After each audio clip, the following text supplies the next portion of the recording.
I never believed in curses, or ghosts, or anything that couldn't be explained with logic, trauma, or too much alcohol. But that was before San Roque.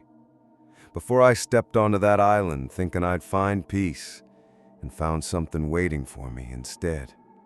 Something old, something wet, something that never stops ringing. I recorded this story because I don't know how much longer I have before the tide comes for me too. And if you're watching this, please tell me where you are.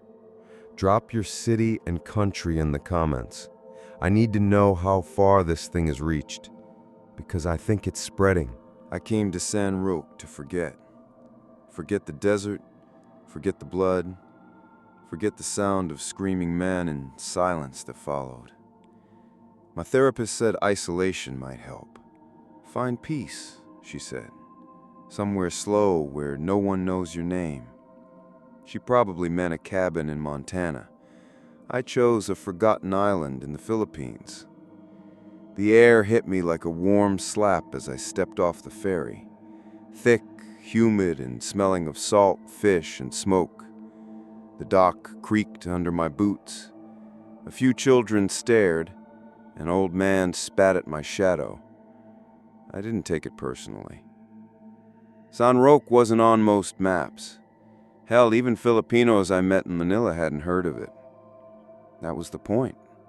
No Wi-Fi, no tourists, just a scattering of houses, a crumbling church, and miles of reef that glowed blue in the moonlight. I rented a tiny shack right by the shore.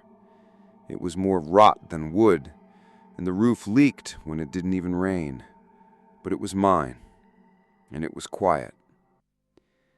At least, at first. My first night, I couldn't sleep. Maybe it was the jet lag, or maybe it was the silence, too complete. No sirens, no gunfire, no humming AC, just the waves. Until I heard it. A bell. Faint, distant, but unmistakable. A deep, mournful toll that echoed through the dark. I sat up, looked out through the broken window. The beach was empty. No boats, no lights. Another toll, closer this time. I stepped outside. The sand was cold under my feet. The wind was still.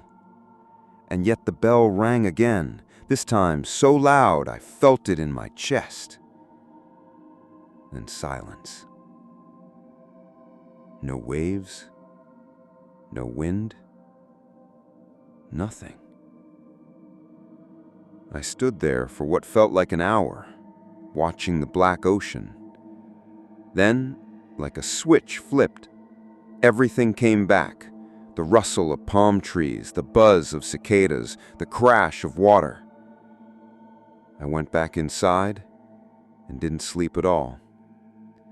The next morning, I asked the shopkeeper, a leathery woman named Aling Tessa, if there was a church nearby. She stared at me for a long time. "There is," she said finally, "but the bell hasn't rung since before I was born." "Maybe a ship, then." "No ships come here after sundown. Not anymore." I asked what she meant by anymore, but she just handed me a bag of rice and told me to sprinkle salt on my windowsills. "Keeps the spirits out," she said, with a smile that didn't reach her eyes. I did it, more out of respect than belief. I've seen enough death to know some things don't need explanation, only distance. Over the next few days, I tried to settle in. Fished, read old paperbacks, walked along the shore. The villagers were polite but distant, except the children. They'd follow me, whispering in Tagalog.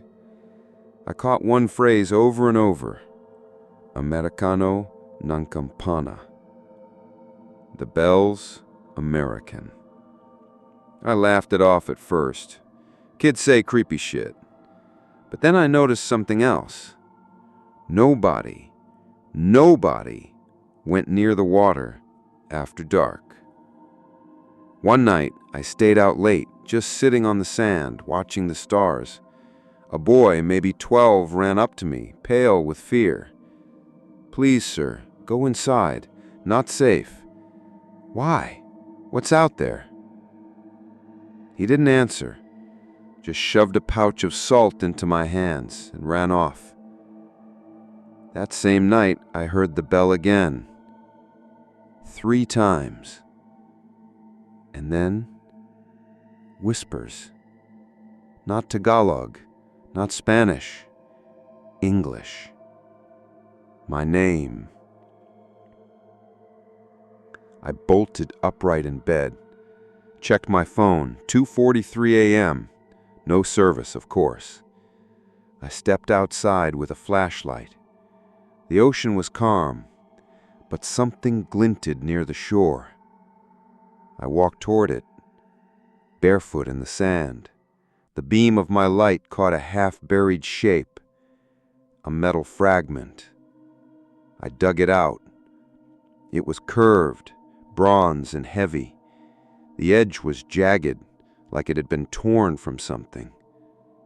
And it was vibrating, just slightly, like it had just rung. I brought it back to the shack and stared at it till morning. It looked ancient, green with corrosion, marked with symbols I didn't recognize. Not letters, more like waves or tentacles.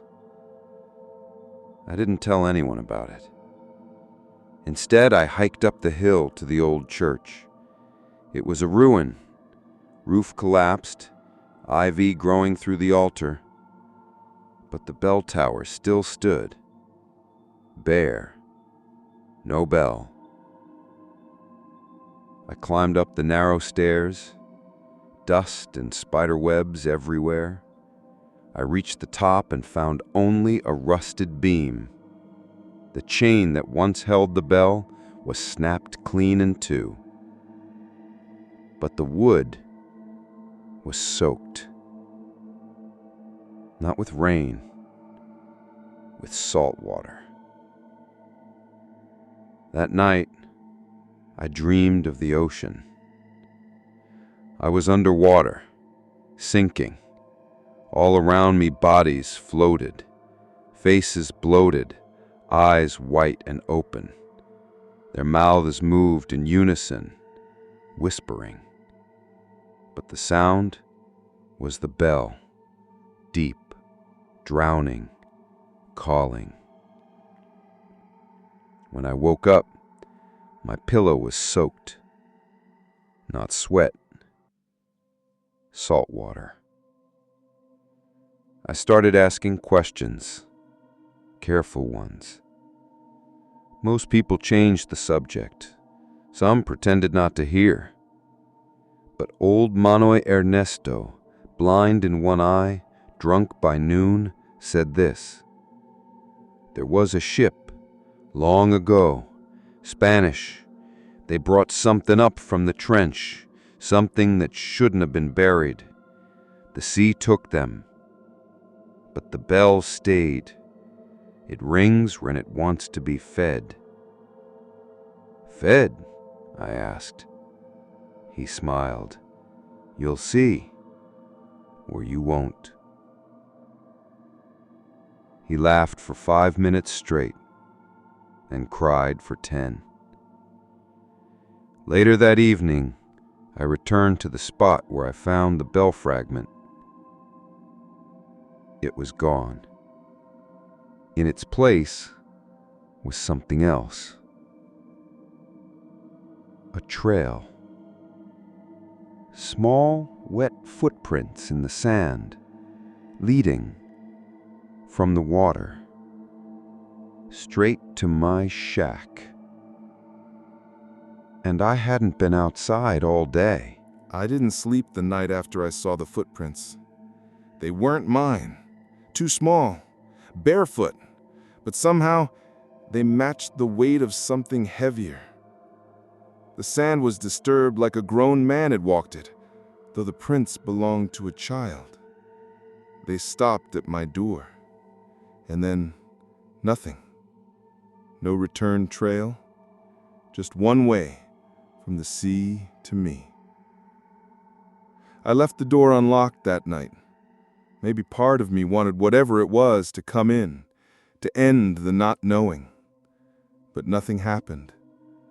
Nothing ever happened when I waited, only when I let my guard down. The next morning, I went to Tessa again.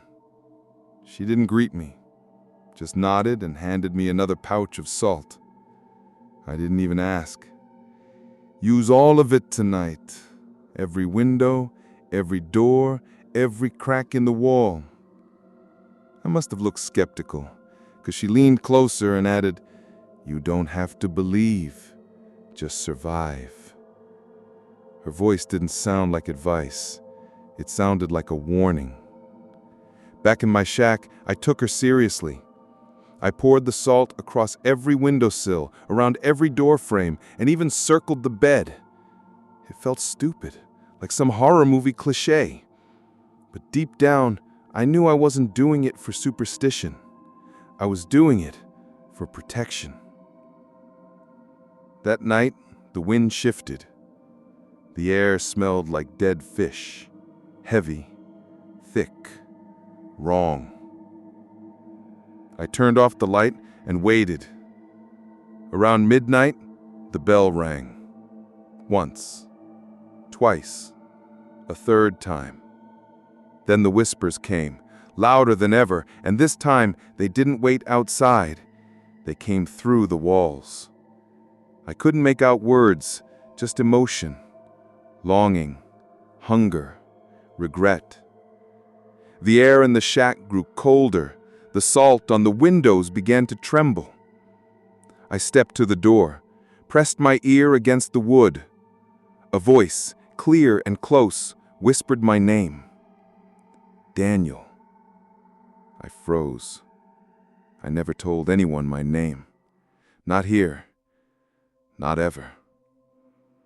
The next morning, the salt on the windows was black. Charred almost, like something had burned it from the inside out. The floorboards were damp. There were handprints on the inside of the glass. And one thing carved into the wood above the door. Come see. I didn't leave the shack for 2 days. I stopped eating, drank only bottled water. When I finally stepped outside, it felt like I was breaking the surface after drowning. The village was quieter than before. Fewer people on the paths, doors shut tighter, eyes even more suspicious. Something had changed. I went back to the church, climbed the tower again, and found something I hadn't noticed before. Or maybe something that hadn't been there. A symbol etched into the beam where the bell used to hang, same as the ones on the bell fragment, swirling, fluid, like water made solid. Next to it was a date, 1776, same year as my country's declaration, different war entirely. And beneath it, a phrase written in broken Latin. Vox abyssum clamabit. The voice shall cry from the abyss. I started digging. Literally. Behind the church was a cemetery, old, overgrown. Many graves had no names, just symbols. Some were too small to be adult graves. I found one with a rusted plaque, almost unreadable. But 2 words stood out. La Campana. Bell. It wasn't a name. It was a warning. That night, I stayed with Angling Tessa. She let me in without a word, as if she knew I'd come. Her house smelled like vinegar, dried herbs, and seawater. She handed me a mug of thick black tea. I didn't ask what was in it. "Tell me what's happening," I said. She sat down slowly, her hands trembling slightly. "You're not the first to come here. Others came before, American, German, Australian, all running from something. And she looked up at me, eyes hollow. The island doesn't like outsiders who run. The sea wants offerings. It gets hungry when forgotten. I laughed. I couldn't help it. So, I'm a sacrifice? She didn't laugh back. The bell rings when it chooses, and when it calls your name, you don't ignore it. I didn't sleep. Instead, I watched the sea from her window. Waves crashed normally, moonlight glistened. Everything looked peaceful, but I knew better now. I knew the calm was only the mask. Beneath the surface, something waited. I left just before dawn. Tessa gave me one last pouch of salt and a final piece of advice. Don't answer, no matter what you hear. Don't speak back. Don't look toward the water. Not until the bell stops. I nodded. I had no plans to return to that beach. Not that day. But San Roque had other ideas. Back at the shack, I found a small package on my porch. Wrapped in seaweed, tied with twine, still wet. Inside was a tooth, human-sized, but not human. It was too long, curved like a fishhook, translucent. When I held it up to the light, I saw things moving inside it, like tiny organisms trapped in amber. And written on the inside of the lid, he answered, he drowned. You are next. I burned the box, but the tooth wouldn't burn. Later that day, I found something buried in the sand just outside my door. Another bell fragment. This one was smaller, sharper, covered in barnacles. And this time, it rang when I touched it.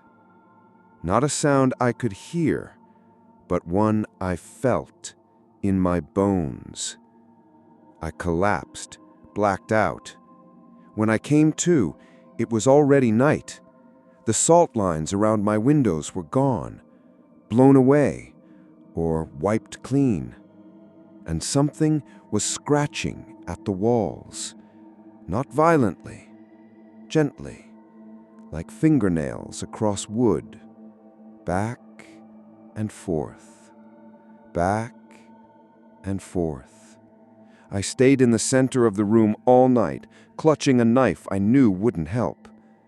The scratching stopped just before dawn, and then a whisper, not outside, behind me. See me. I turned and saw a wet handprint on the inside of the mirror. My reflection wasn't mine anymore. I stopped trusting mirrors after that night.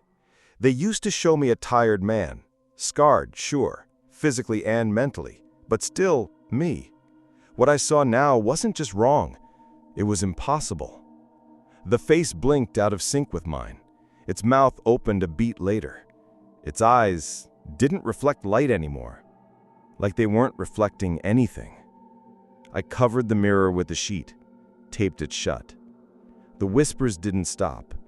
They started earlier each night, first around midnight, then 10 p.m., then sundown.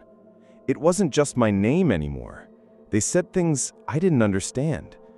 Not because the language was foreign, because the words shouldn't exist. Syllables that stuck in my throat when I tried to repeat them. Sounds that made my ears ring. The more I listened, the more I felt like they weren't talking to me. They were waiting for me to talk back. One afternoon, desperate for distraction, I went to clean out the crawl space under the shack. Old fishing gear, a rusted machete, and, buried in a rotting trunk, a book wrapped in waxcloth. It was a diary, The pages were brittle, the ink faded, but the writing was clear enough. Spanish. Luckily, I could read it. It belonged to a Jesuit priest stationed on San Roque in the 1700s. The first entry talked about his voyage across the Pacific. He was meant to convert the villagers and cleanse them of their sea worship rituals. But something changed. Each entry grew franticer. He described dreams of drowning, salt water pouring from the mouths of children, and a bell that tolls from beneath the waves.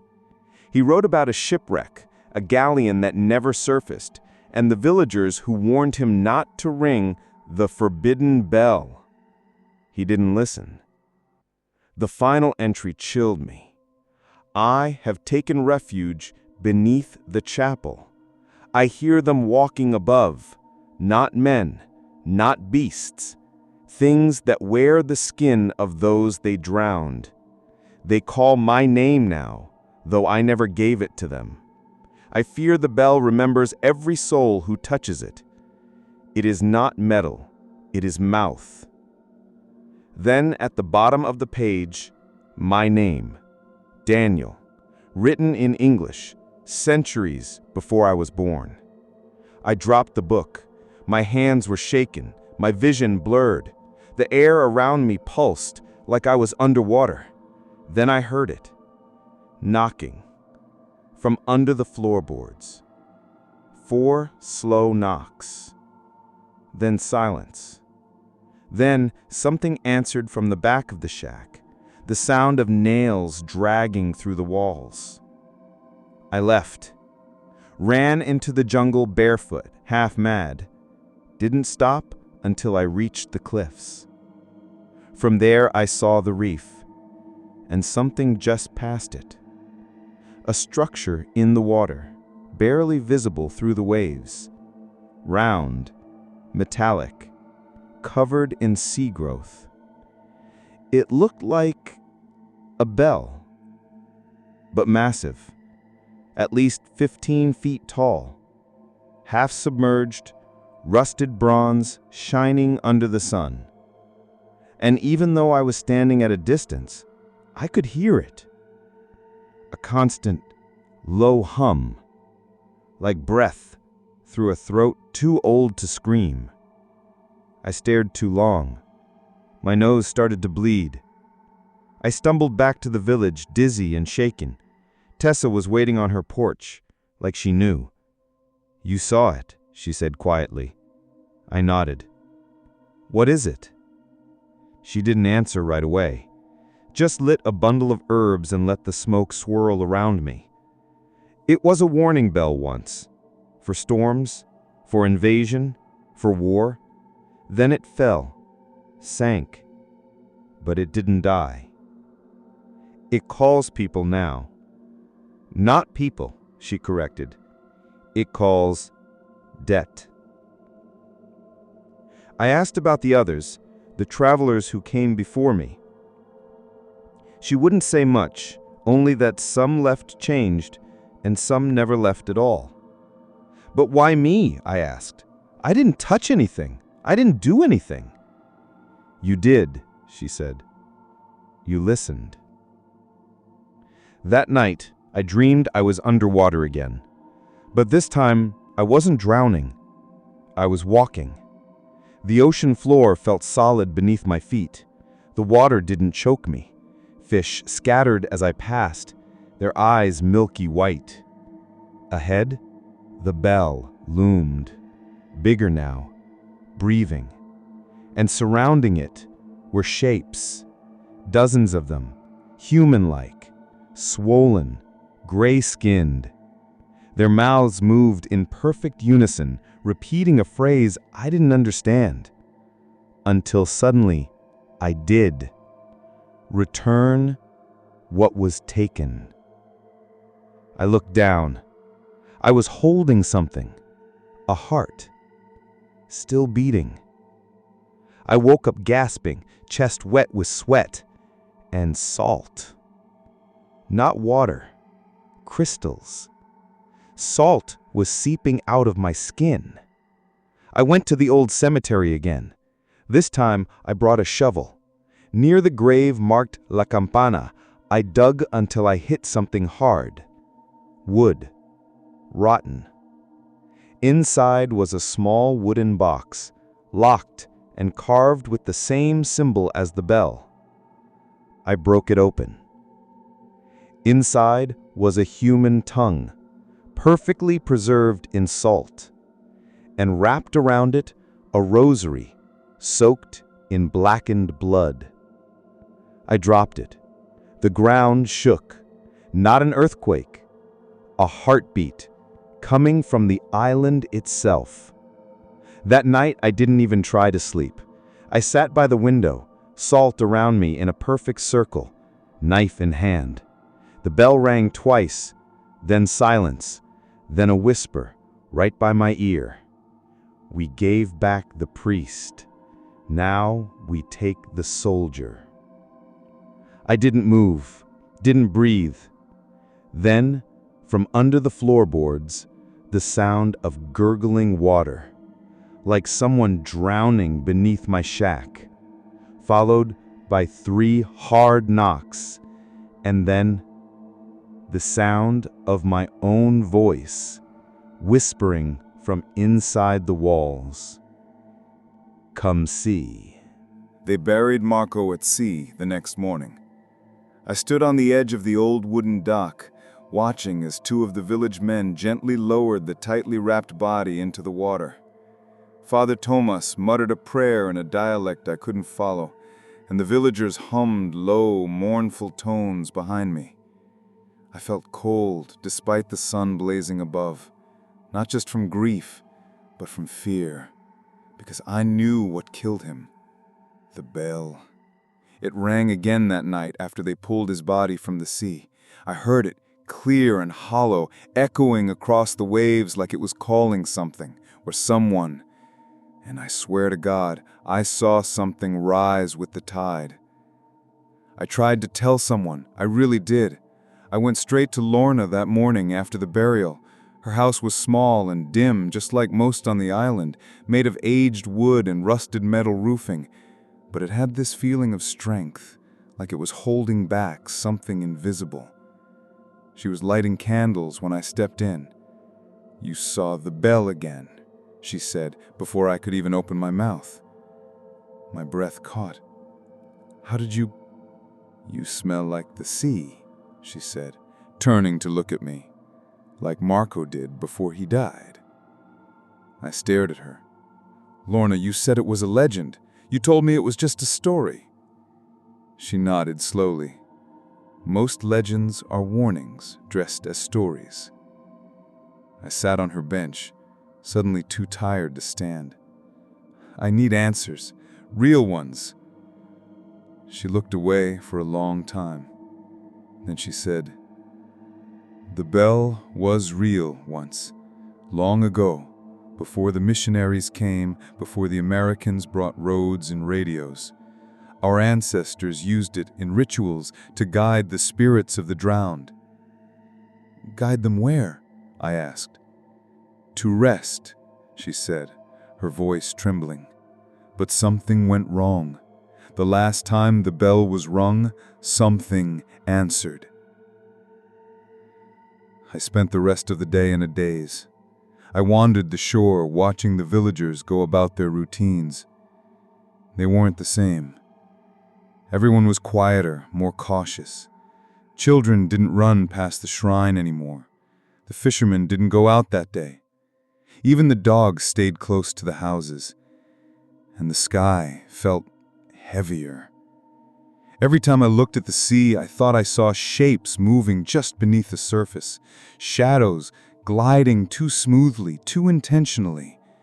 It made my skin crawl. That night, I locked every door and window, shoved furniture against the entrance, and slept with a knife beside me. I didn't even care how paranoid it looked, because the bell would ring again. The dream came back. I was underwater, deeper than any human should be, and still sinking. The water was thick and dark green like oil mixed with blood. All around me were the others, bodies drifting like kelp, faces bloated and pale. And something was waiting at the bottom. Not a creature, not a person. A shape. A massive, rust-covered bell. It was cracked along the rim, wrapped in seaweed and bone. And then, like before, it rang. Except, this time, I saw what rang it. A hand. Long, thin, gray-blue, like it had been dead for centuries. I woke up choking, soaked in sweat, heart pounding so hard I thought it would tear out of my chest. And in the distance, across the water, I heard the real bell, clear, louder than ever before. And this time, others heard it too. I stepped outside and saw lights flicking on in the village. Doors opened. People emerged, pale and scared, whispering in hushed tones.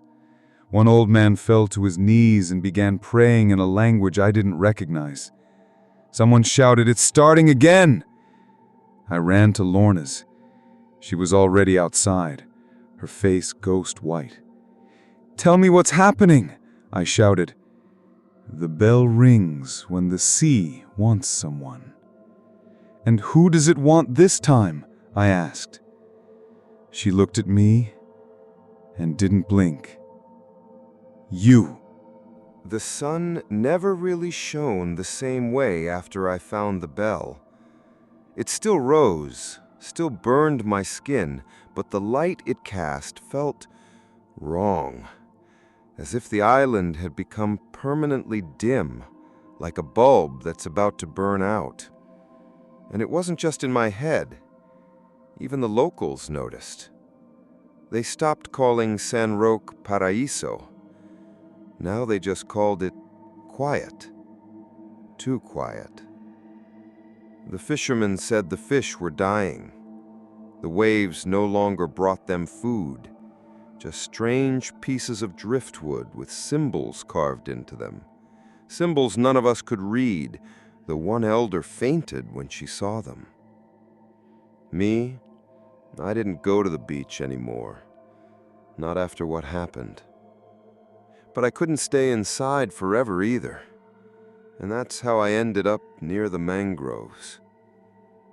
It was the middle of the day when I saw him, the boy. At first I thought he was just playing in the roots, the way children sometimes do in the villages. He couldn't have been more than 8, skinny, shirtless, with deep brown eyes and messy hair that clung to his wet forehead. He stood ankle-deep in the muck, staring at something in the water. But what made me stop was how still he was. Not fidgeting, not moving, not even blinking. I called out to him, "Hey, kid, what are you doing out there?" He didn't answer. I took a few steps forward. The mud sucked at my boots like it didn't want to let go. "Do you live nearby?" No reply. But then he finally looked up at me, slowly, deliberately. His eyes weren't curious or frightened.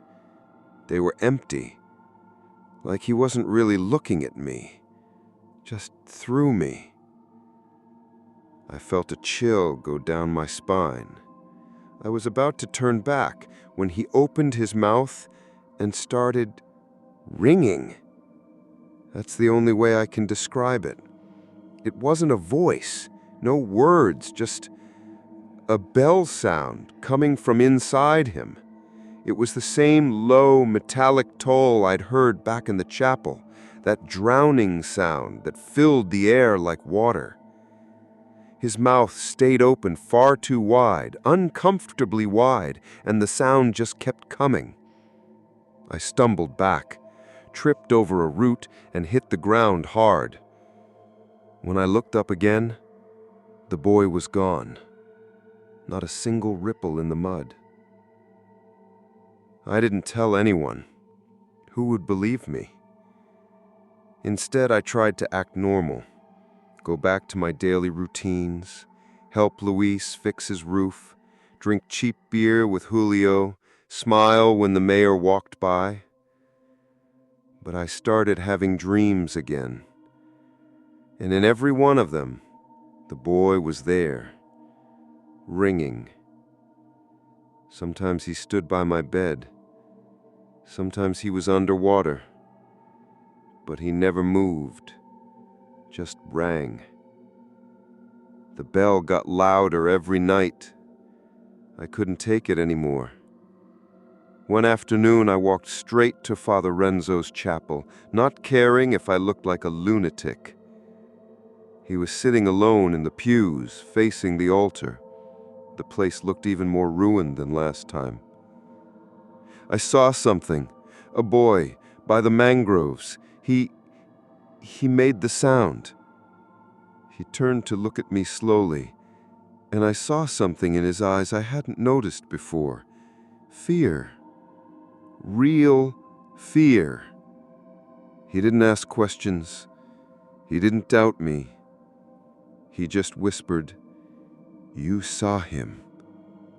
Who is he? Not who. What? He led me into the back room of the chapel, pulling out an old rotting chest. Inside were dozens of handwritten journals, yellowed, some eaten by termites, others covered in mildew. He picked one and opened it to a page with a crude drawing. It was the boy, or something like him. But this version had no eyes, just hollow sockets, dripping seawater. He's called Ang Tagatunog, the bell bringer, a spirit of punishment. He appears when a place has been marked. Marked by what? He hesitated. By the drowned. He told me an old legend, one I hadn't heard before, not even from the drunken fishermen. Decades ago, a group of foreigners came to San Roque, not tourists, treasure hunters. They heard rumors of sunken Spanish ships off the coast, filled with silver and religious relics. They offered money to the mayor, and permission was given. But when they disturbed the wrecks, something came with them. It began small, missing divers, strange tides, but then the bodies started washing ashore, twisted, waterlogged, and always with their mouths open in a scream. Eventually, the sea calmed, but the bell was left behind as a warning. No one was supposed to touch it again. I didn't sleep that night. Instead, I wrote everything down over and over, trying to make sense of it. My mind was unraveling. I kept hearing the toll in the back of my skull like a clock ticking down. Around 3 a.m., I heard a knock at the door. 3 slow knocks. I froze, didn't move. Then again, 3 knocks. I peeked through the slats of the window. No one. But on the doorstep was a single wet footprint, and the faint sound of a bell fading into the night. I don't remember falling asleep. I only remember the sound. Low, distant, like a heartbeat wrapped in chains. A rhythmic pulse, echoing through water and walls, vibrating in my bones. Not loud, not at first, but constant. I opened my eyes to darkness. Not the kind that settles when the lights are out, but the kind that feels alive, heavy, watching. My little lamp had gone out again, the battery dead even though I'd just charged it the day before. I reached for my phone. Dead. The sound was still there. Boom, boom, boom. I sat up in the bed, sweat clinging to my back. The room smelled like the sea, not fresh, but rotten, like something had been pulled from the deep and left to decay. I listened, tried to hold my breath and isolate the source. It was beneath me, under the floorboards. And it wasn't a sound anymore. It was speech, muffled, liquid, like a voice trying to break through water, through layers of earth, desperate and hollow. I couldn't make out the words, but it knew me. It was saying my name. I stumbled out of bed and turned on every flashlight I had. I grabbed my pocket knife, useless, I knew, but it made me feel less alone. The floor creaked as I stepped carefully across it. Beneath the center of the room, the boards were slightly warped, like they'd been soaked from below. I knelt down and pressed my ear to them. Nothing. Then, boom! The whole floor lurched like something had struck it from below. I fell back, my flashlight rolling away. There was something alive beneath my cabin. I didn't sleep the rest of the night. By dawn, the air had changed. Outside, the mist was thicker than I'd ever seen it. A white wall had swallowed the entire village. I couldn't see 10 feet past my porch. I walked toward the pier.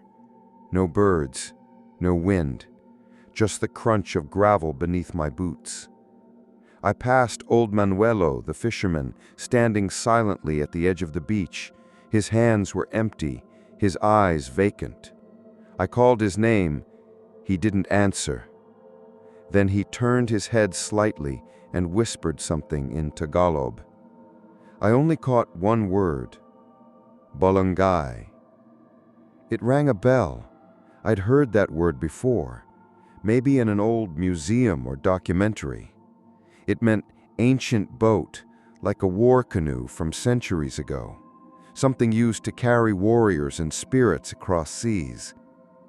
Why was he saying it now? He didn't look at me again, just stared into the water as if something was waiting for him below the waves. Back at the village center, I found Rosa. She looked tired, pale. She heard it too, she said before I even spoke. The sound? I asked. She nodded. It calls to people. At first in dreams, then... She looked away. Then it finds other ways. What is it? I asked. She hesitated. There's a belief, a legend, that beneath this island is a drowned temple, something ancient, forgotten, built before the Spanish, before even the old tribes. They say it was cursed, that a bell was sealed inside to warn the sea never to reclaim the land. I stared at her. And now the bell is ringing again? She didn't answer directly. It happens every few decades, always after a drowning. The villagers stop talking, the animals flee, and then the water comes. I felt cold. But it's not storm season. She looked me dead in the eye. It doesn't matter. Later that day, I visited the local archive, a dusty shed of forgotten papers behind the old chapel. The door was unlocked, and inside I found yellowed pages, moldy books, even letters in Spanish and old Bibayan script. Hours passed.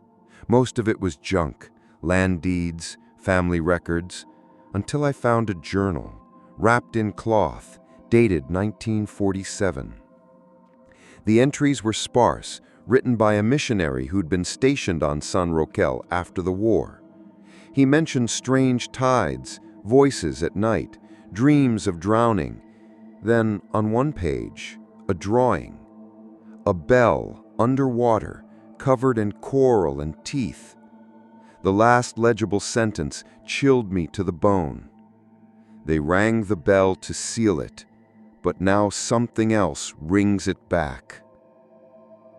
I closed the book. The wind outside had stopped. That night, I stayed inside, locked the doors, lit candles. I placed my audio recorder on the floor, hoping to catch proof of the sound. I lay in bed fully clothed, knife in hand, flashlight under my pillow. The hours dragged. At 2:13 a.m., the recorder turned on itself. Click. No hands touched it, no timer was set. And then, it captured something. A voice, not mine, not human. Low, wet, gargling like it came from lungs filled with brine.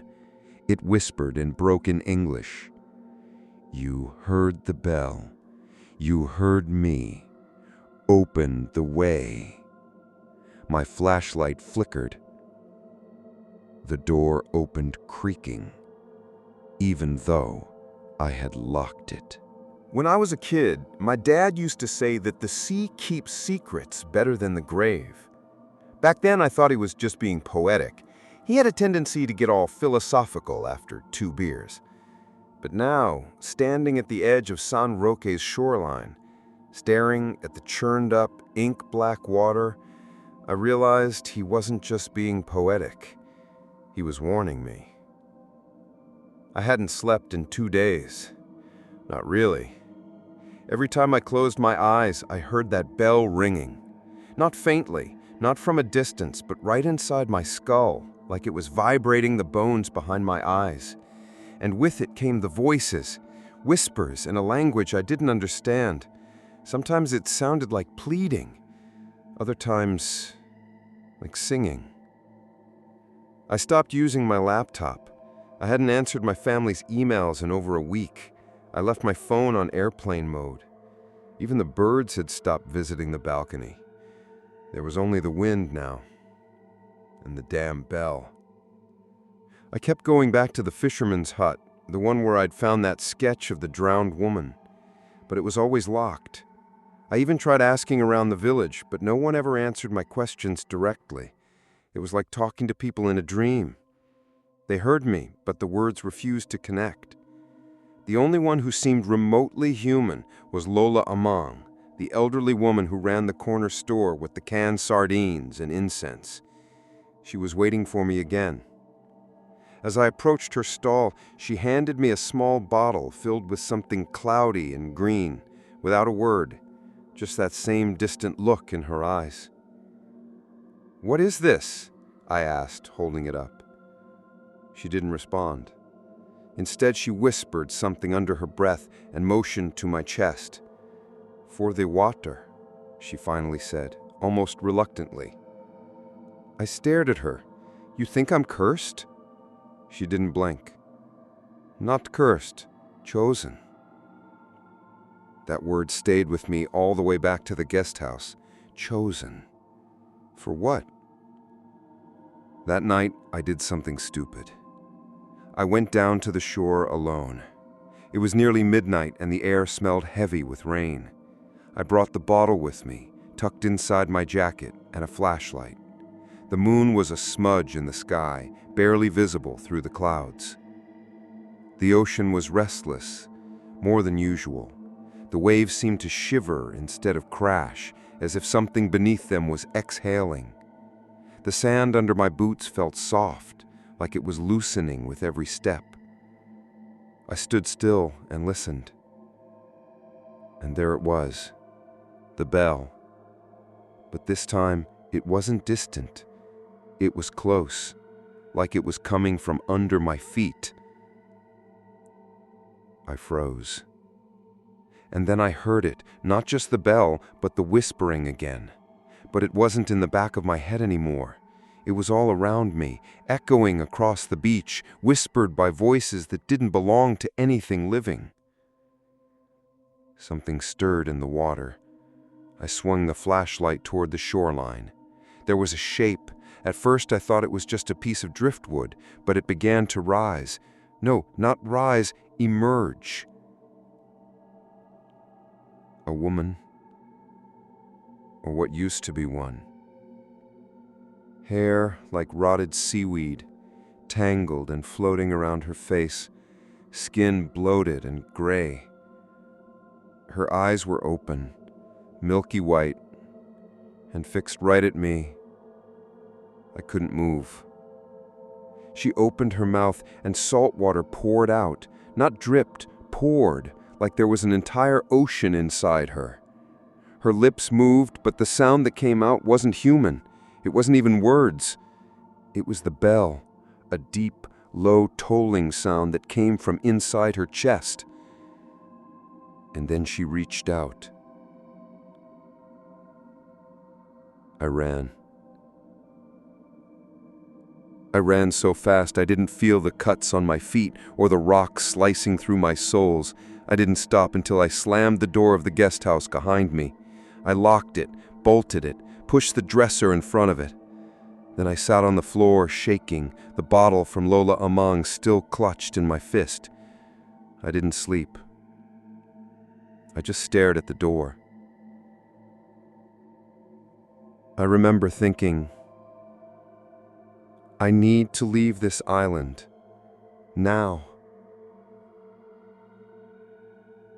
But deep down, I already knew. It wouldn't matter. There's a sound that the ocean makes when it wants something from you. Not the waves, not the wind, not the gulls. It's deeper than that, like the sea itself is whispering through your bones. That sound woke me up again last night. It was just past 3 a.m., the kind of hour where the darkness feels heavier, when even time seems afraid to move forward. I sat up, drenched in sweat, even though the temperature had dropped outside. The hum was there again, low and resonant, like a choir beneath the earth. It came from the direction of the shore. I knew I shouldn't go. Every instinct I had screamed to stay in bed, but when I looked out the window, I saw them. Figures, dozens of them, standing perfectly still on the beach, facing the sea. Their outlines were blurry in the mist, but I could see they weren't moving, like statues. I rubbed my eyes. When I looked again, they were gone. The dream? Maybe. But the footprints the next morning told me otherwise. A trail of bare feet led from the surf to the dunes and then disappeared into nothing. I tried to call Marie again. No answer. Her inbox was full now. That's when I did something I had promised myself I wouldn't. I went back to the lighthouse. It was different in daylight, less threatening, more abandoned. Vines had overtaken most of the structure, and rust dripped like dried blood from the railing. I climbed the spiral stairs, each step creaking under my weight. When I reached the top, I found the lens still cracked from when I first entered. But something else caught my attention. A map. Tucked inside a rusted file cabinet, soaked and partially eaten by mold, but still legible. It was nautical, hand-drawn. And it marked a place, a formation underwater. The initials SP were scrawled in red next to it. I knew those initials. St. Peter, the name of the sunken church mentioned in the diary. That night, I took the kayak out under the moonlight. I shouldn't have. The sea was unnaturally calm. I paddled through the dark, the moon slicing silver trails across the surface. No wind, no waves, just silence. As I neared the coordinates marked on the map, my chest tightened. I didn't need a compass to find the spot. I could feel it. The water shimmered differently there, thicker, almost like oil. I dropped the anchor and leaned over the edge of the kayak, using the flashlight to scan beneath the surface. At first, all I saw was seaweed, then stone, then the outline of a roof. It was real. The sunken church of St. Peter. Covered in barnacles and tangled kelp, the spire still reached upward like a finger pointing at the heavens. Stained glass eyes peered back at me from below, fractured and blinking with the reflection of my light. I held my breath, and then I heard it again.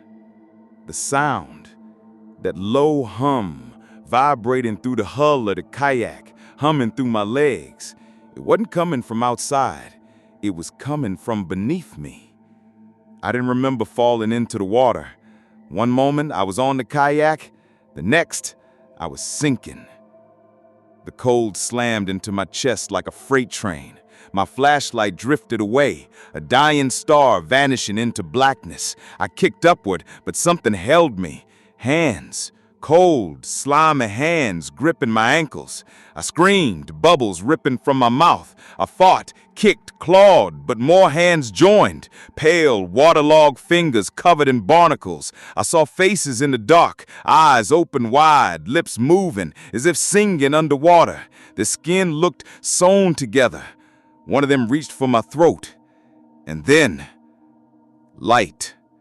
A massive pulse of blue radiated from the church below, sending a shockwave through the water. The figures vanished. I broke the surface, gasping, thrashing, desperate for air. My kayak was gone.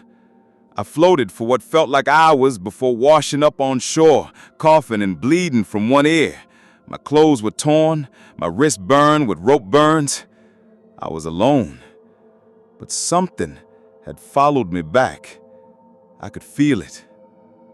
That night, the whispering started again. But this time, it wasn't just from the sea.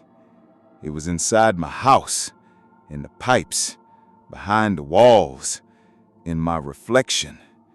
And one word echoed louder than all the others. Return. I wish I could say that after the night I drowned beneath the sea, things got better. But the truth is, they only got worse. When I woke up on the beach, gasping and shaking, I felt like I'd been dragged through something darker than water, something ancient and unforgiving. The salt still stung in my wounds, and the weight of the sea clung to my lungs. Back at the guest house, the walls seemed to close in. The shadows grew thicker and darker. Every sound, the creaking wood, the drip of water from the ceiling, even the wind outside became a warning. And then the bell started. Not distant this time, but inside my head, a constant tolling that I could not silence. I tried to sleep, tried to distract myself, but the bell spoke to me. It demanded something. I packed my bags and tried to leave San Roque the next day, but the island had other plans. A dense fog rolled in from the shore as I walked toward the village. It swallowed the road, the trees, the horizon. I could no longer see where I was going. I turned back, heart pounding, and the fog seemed to push me home. I was trapped. The next morning, I sought out Lorna, the village elder who seemed to carry the weight of the island's secrets in her eyes. She listened silently as I told her everything, the drowning, the bell, the voices. When I finished, she nodded slowly and led me to her hut. "This island remembers," she said quietly. "It holds grudges. You've heard the call because the debt is not yet paid." "What debt?" I asked, desperate. She handed me a carved wooden charm, shaped like a shell with strange markings, symbols I didn't recognize. "This will protect you, but only if you're willing to listen." I held the charm tightly that night, and the whispering voices became words. Return what was taken, end the debt. I understood then that the bell was not just a warning, It was a prison. The souls trapped beneath the waves were bound by a debt unpaid for centuries. I decided I had to face it. I woke early, grabbed the charm, and made my way to the cliffs where the bell first appeared, the sea calm and gray under a heavy sky. The tide was low, exposing jagged rocks and dark pools that reflected the dull light.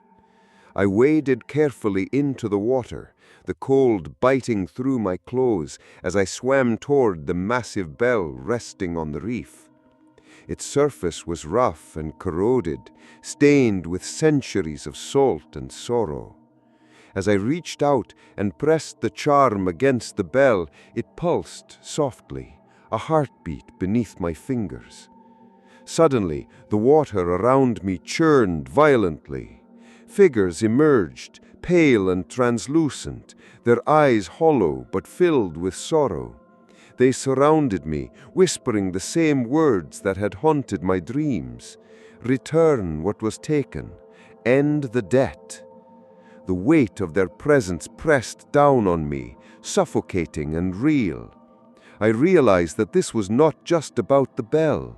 It was about the island, about the history hidden beneath the waves, about a wrong committed long ago and the price still being paid. I knew I had to find what was stolen, what had cursed this place, and how to put it right. Because if I didn't, the bell would ring forever, and I would be the next soul trapped beneath the sea. The sun was barely up, and the island was still cloaked in mist when I made my way to the village library, or would pass for one. It was a small, weather-beaten shack filled with dusty tomes, old maps, and yellowed papers. The smell of salt and mold mixed in the air, making it hard to breathe. I was desperate for answers.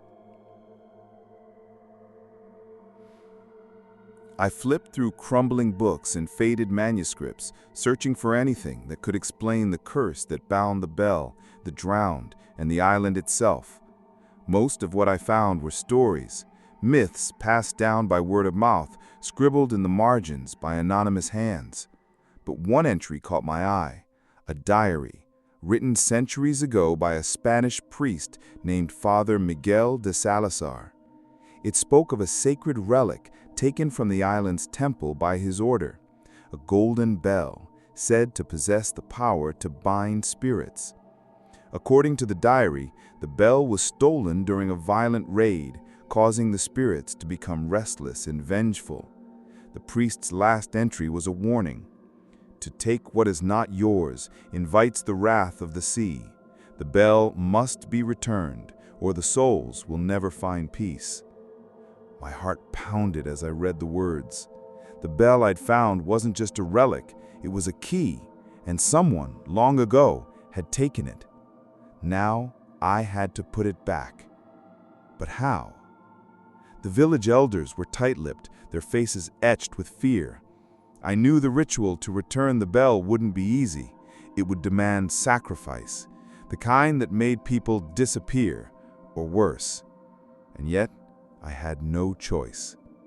I spent the day preparing, gathering herbs, salt, and candles, all items the villagers said were necessary for the ceremony. As night fell, the island seemed to hold its breath. The bell would toll once more, and I would be ready. The night was thick with fog, and the village lay silent beneath a sky heavy with clouds. I carried the bell, the carved charm from Lorna, and the small bundle of herbs and candles as I walked toward the shore. The water lapped softly at my feet, cool and inviting in a way that made my skin crawl. The villagers gathered in the distance, their faces solemn, their eyes reflecting the flicker of torchlight. Lorna stepped forward and began to chant in a language I barely understood, her voice steady but filled with urgency. One by one, the villagers joined in, their voices rising and falling like waves. I stood before the bell, heart pounding, hands trembling as I placed it gently into the surf. The water around it began to glow faintly, an ethereal blue light spreading outward. The bell tolled once, deep and resonant, sending ripples through the night. The faces in the water appeared again, their sorrowful eyes watching. I felt a pressure lift from my chest, like a breath released after being held too long. The bell tolled twice. And then, silence. The mist lifted. The air grew lighter. The island exhaled. Lorna looked at me with tears in her eyes. "The debt is paid," she whispered. But I knew better. The sea never forgets. I left San Roque the morning after the ceremony. The island looked different in the daylight. Brighter, cleaner, somehow lighter.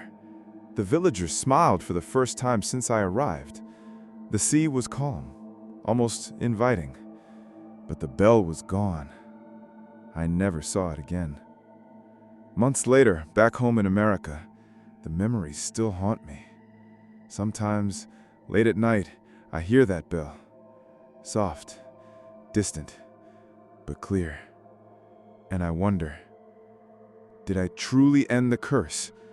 Or did I only delay what waits beneath? The sea is patient, and the bell never truly stops ringing. Because some debts can never be paid in full. Thank you for following this story. If you want more chilling tales like this, subscribe and tell me in the comments, what country and city are you watching from? I'd love to hear your stories too. Stay safe and beware the ringing bell in the night.